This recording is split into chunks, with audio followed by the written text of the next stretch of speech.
A solitary rancher refused to sell his land and became the target of men who were used to taking whatever they wanted. Leading them was a smooth-talking outsider who never expected anyone to stand in his way. But everything changed when a simple act of kindness, a cup of coffee offered to a wounded Navajo scout, turned strangers into allies. Just wait until you see how this quiet man's fate flipped the script, and why justice, in the end, stood tall. The air was dry even before the sun touched the ridges of the Arizona cliffs. Morning came with no promise, just silence, wind, and the steady groan of the wooden porch under Thomas Merriweather's boots. He wasn't old, not yet, but the desert had aged him faster than time had a right to.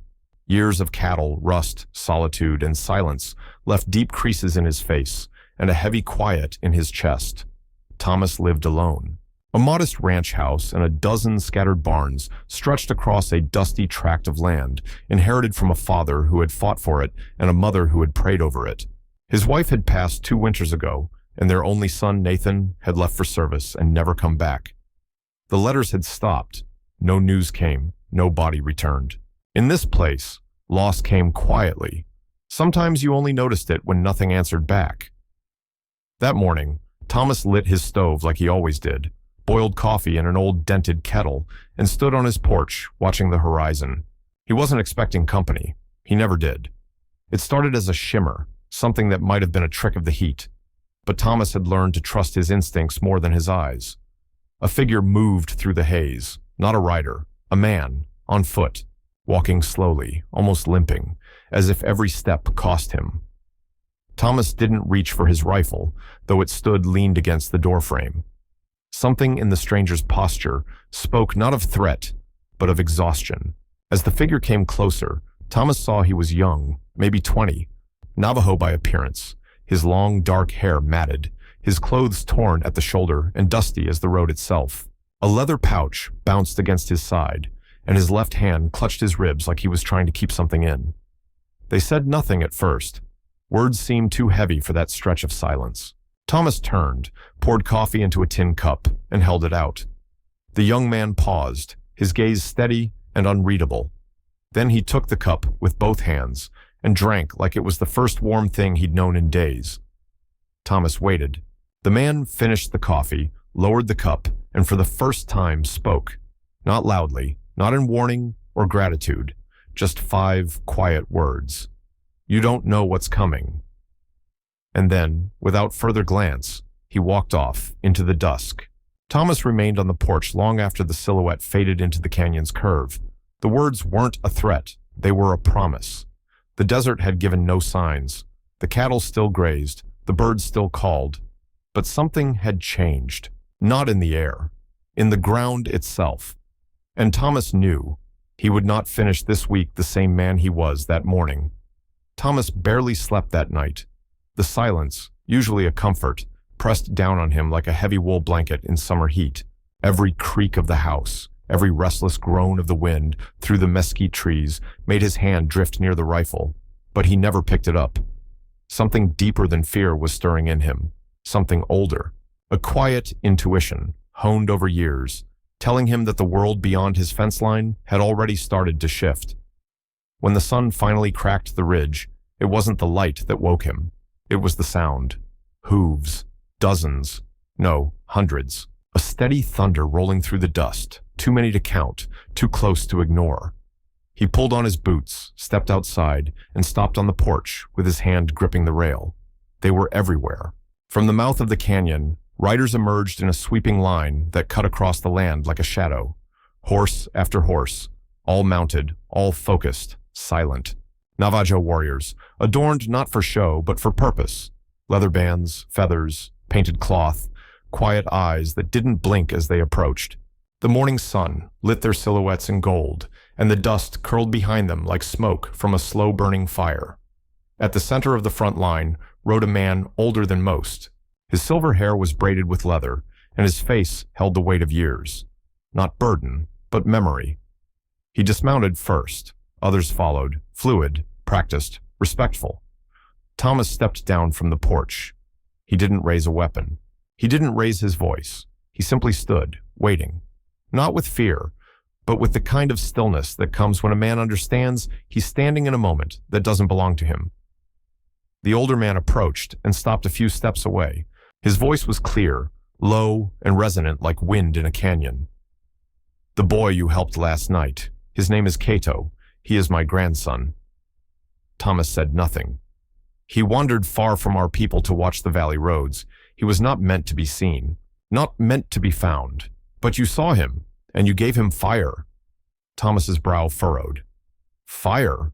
The elder motioned with 2 fingers to the empty cup, still resting on the porch railing. "Coffee," he said with a quiet smile. "In our tongue, same word." Still, Thomas didn't speak. He didn't know what to say to 400 warriors who had risen with the sun to stand at his gate because he'd poured a stranger a cup. The elder looked to the horizon and added, almost as if to himself, "You did what most men forget to do. You treated a stranger like a neighbor. That is not a small thing in a land that forgets kindness." A younger rider stepped forward, handed the elder a folded cloth, which he then extended to Thomas. Inside, wrapped in deerskin, was a stone, polished, marked. It wasn't a gift. It was a sign. "You are not alone on your land anymore," the elder said, "and starting today, it is no longer only your land." The meaning was clear. This wasn't a warning. It was a promise of shared ground, earned, not claimed. There was weight behind those words. A shift had happened, and Thomas, who had woken just a rancher, now stood at the edge of something much larger than his fences. He looked out at the riders, spread across the ridge, unmoving. They had come not with wrath, but with memory. Not for revenge, but for recognition. Still holding the wrapped stone, Thomas gave the slightest nod, and 400 riders turned their horses as one, heading not back, but outward, circling his land like sentries. The morning sun climbed higher, and the dust began to settle. But Thomas knew this was not the end of something. It was the beginning. The days that followed passed with a kind of silent intensity, like the quiet before a long storm. Thomas continued his routines, feeding the cattle, checking the fences, walking the familiar paths around his land. But nothing felt familiar anymore. The presence of the Navajo riders lingered, even when they weren't in sight. Sometimes he would catch a glimpse of a figure on a ridge at dusk, or hear the low call of a bird that didn't quite sound wild. Eyes were on him, watching, protecting. He didn't feel threatened, not anymore, but he did feel exposed, vulnerable in a way he hadn't known since the war. Each evening, Thomas sat on his porch with 2 mugs of coffee, one for him, one left untouched. By the 3rd night, someone took the 2nd cup. Cato returned without warning. He emerged from the dark with a quiet step, like someone used to moving between worlds. His posture was straighter than before, his shoulder bandaged with neat precision. He carried no weapon, just a weathered notebook tucked under his arm and a small satchel across his back. "You're not just a scout," Thomas said, handing him the cup. Cato nodded. "I watch, I listen, I carry messages." Thomas took a slow sip. "So, what message are you carrying now?" The younger man didn't answer right away. He pulled a folded map from his notebook and laid it on the porch floor between them. It was worn, with hand-drawn lines marking routes, crossings, and symbols that didn't match anything from standard military maps. "They're moving again," Cato said finally. "The same men who burned the old ranch down near Red Cliffs. The same who threatened you last spring. They want water rights, grazing land, and they don't ask twice." Thomas's jaw tightened. He remembered that visit. 2 strangers in polished trucks, smiling too easily, asking too few questions before making their intentions clear. He had refused to sell, not out of pride, but because it wasn't just land to him. It was memory. It was all he had left. "They plan to come through the South Ravine," Cato continued, "before the weekends. They think you're still alone." Thomas looked down at the map again. He traced one of the routes with a calloused finger. "Why warn me?" he asked. "Why protect me at all?" Cato paused, then answered with calm certainty. "Because you didn't look away."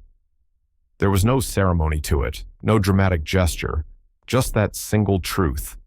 In a world where so many pretended not to see, Thomas had seen. A stranger in need, a human being, not a trespasser. And for that, he had earned something far greater than gratitude. He had earned loyalty.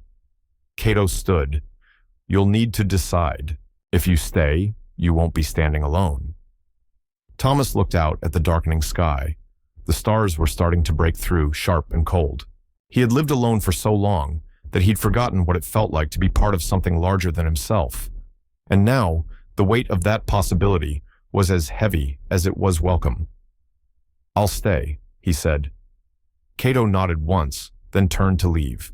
As his silhouette melted back into the desert night, Thomas reached for the folded map again, studying the paths, the routes, the names. This wasn't just his fight anymore, and for the first time in years, he didn't feel like he was bracing for loss. He was preparing to protect. The fourth day began before the sun touched the sky. The wind had shifted. It moved faster, carried whispers from far-off places. Birds stayed low, and even the cattle lingered near the barn. Longer than usual, uneasy. Thomas felt it in his bones, the kind of instinct that didn't need reason to be real. He was already dressed when the first rider appeared. Cato, calm as always, stepped from between the cottonwoods near the southern fence. Behind him, shadows moved, dozens of riders dismounting quietly, organizing in near silence. There were no war cries, no raised voices, only deliberate motion and focused eyes. "They're coming through Dry Creek," Cato said, "just as we expected." Thomas nodded. He had spent the night clearing the brush near the ravine, laying out lanterns, stacking water buckets, placing signs in case smoke thickened the air. He didn't know much about tactics anymore, but he knew how to hold ground, and he had something now he hadn't had in a long time: people who stood beside him. The land around Dry Creek was narrow and sloped, the perfect place for a quiet defense. Not an ambush. This wasn't about taking something. It was about protecting what mattered. As the morning rolled forward, the first sound wasn't shouting or trucks. It was the low hum of engines from beyond the ridge. Cato raised his hand, and the riders fell still, eyes forward, breaths even. Vehicles crept into view. 3 of them, large, dark, slow-moving. Not locals, outsiders, faces behind windshields that didn't belong to this land. The first truck rolled to a stop near the marker post Thomas had driven into the dirt weeks ago, the one that read, "Private. No passage." A man stepped out, the same one Thomas remembered from spring. Polished boots, wide smile, eyes that didn't smile at all. He called out, "You've had time to reconsider. Don't waste mine." Thomas stepped forward, alone, down the slope from the barn. He didn't raise his voice. He didn't need to. "You're not welcome here," he said. The man scanned the area, still confident. "I don't see a reason to listen to a man with no backup." At that moment, the riders appeared, not from behind, not hidden, but from the edges of the slope, lining the ridge in both directions like a living wall. Silent, steady. Horses unmoving, riders still as stone. The wind carried the dust around them like smoke rising from the land itself. The outsider's eyes changed. That smile slipped. "This isn't just your land anymore, Merriweather." "No," Thomas said, voice firm. "It's not." There was a pause, a long one, where all that existed was the hush of wind and the weight of unspoken choice. The man glanced at his companions. One of them reached for the door handle of the second truck, hesitated, then stepped back. They were outnumbered, not just in bodies, but in resolve. Without a word, the man turned, climbed into his truck, and the engines started again. Slow at first, then faster, as the vehicles turned and disappeared back into the pass they had come from. No cheers followed, no celebration, just stillness. The riders didn't move until Cato gave a single nod. One by one, they returned to their mounts and rode the ridge back east, disappearing into the canyon trails like they had never been there at all. Thomas stood alone again in the dust, the morning sun now fully overhead. His hands trembled, not from fear, but from the weight of what had been avoided, what could have been, and what had been proven. Not all battles are loud. Not all victories leave smoke. Sometimes, strength is found in how still a man can stand when the land itself stands with him. A few days passed, quiet and steady.